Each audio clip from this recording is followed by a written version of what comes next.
Eyes Wide Shut, Will the Future of Journalism Mean We Are Better Informed, which is a fun, gorgeously optimistic title. And so on. I mean, I dare say if somebody had said we title something about the future of journalism, I'd probably have said, is there one? And nobody would have come. And so on.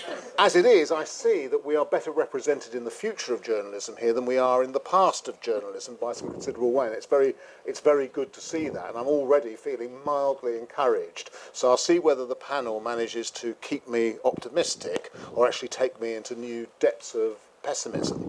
The depicted life of a foreign correspondent, the glamorous life of them being driven to their bureau in Paris by a chauffeur and living in a 5-bedroom flat, those days are over. And unfortunately, just finding adequately paid staffers abroad is becoming more and more rare. It's becoming harder and harder to make a living because, of course, it's a market, and the more prestigious the outlet, unfortunately, the less they pay. That is what happened. That is what's been happening. As one freelance photographer who works in Afghanistan recently told me, he had put together all of his earnings from last month and he realized he'd be better off hour per hour working at Walmart. Where we're sitting, there are communities that we are desperately trying to, and the new tech is actually getting us there, but we don't have bandwidth, we don't have smartphones, they're all centered around the cities. There is a future for journalism, but increasingly more and more what we are going to have to do is to do the journalism.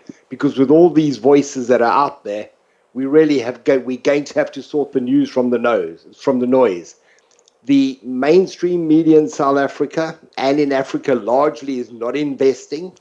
It's the independents, it's the African Media Initiative who are putting in the money there. And the approach that we are taking here is we are not saying this is what you can do, we are showing them what they can do. But of course, citizen journalism is not just there for the good guys, it's also there for the bad guys. And actually what ISIS is doing at the moment is exhibiting citizen journalism par excellence. ISIS has turned itself into a broadcaster, it has turned itself into a series of journalists. It effectively runs its own news channel.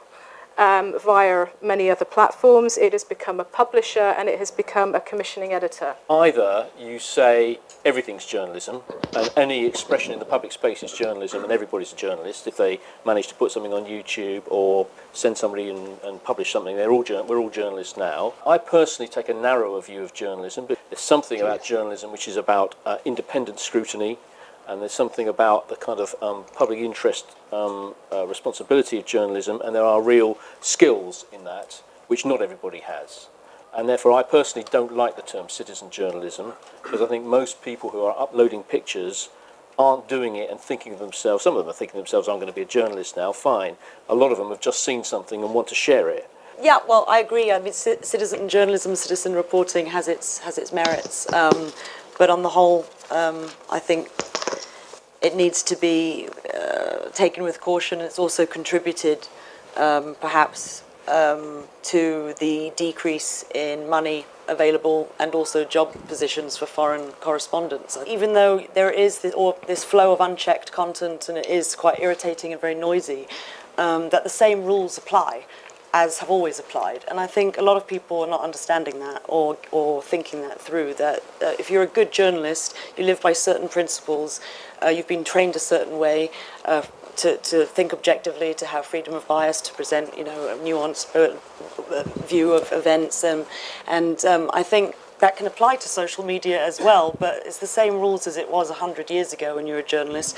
You're just dealing with different mediums, and unfortunately, a lot more of them. I'm not against social media at all. I think it's fantastic. What I say to students is social media is fantastic for two things. It's not news or journalism, it's like being in the bar. And you may hear something in the bar, or you may hear something on the bus, that just because you've heard something doesn't make it journalism. It makes it raw information. It might make it a lead. It might make it something else that could become journalism, but it's just a source of raw information. But it's a fantastic source of raw information, but it's also distribution and marketing. Today, you really need to be platform agnostic and working on multiple platforms. Journalists are going out, they're tweeting from where they are, they're live blogging, they're live tweeting, they're going back to the office and they're doing something for the net. and then they're posting to Facebook, and then they've still got to come up with something for print. People from legacy media, well, we need to get with the program, because that's where it's going. I look at Twitter, and I believe that is one of the most powerful tools that's been put into the hands of journalists. But it's a very, very powerful tool, investigative tool, research tool, building sources. So I think we need to understand that social media is not a means to an end. It's just another tool that journalists can use, and we should be using it.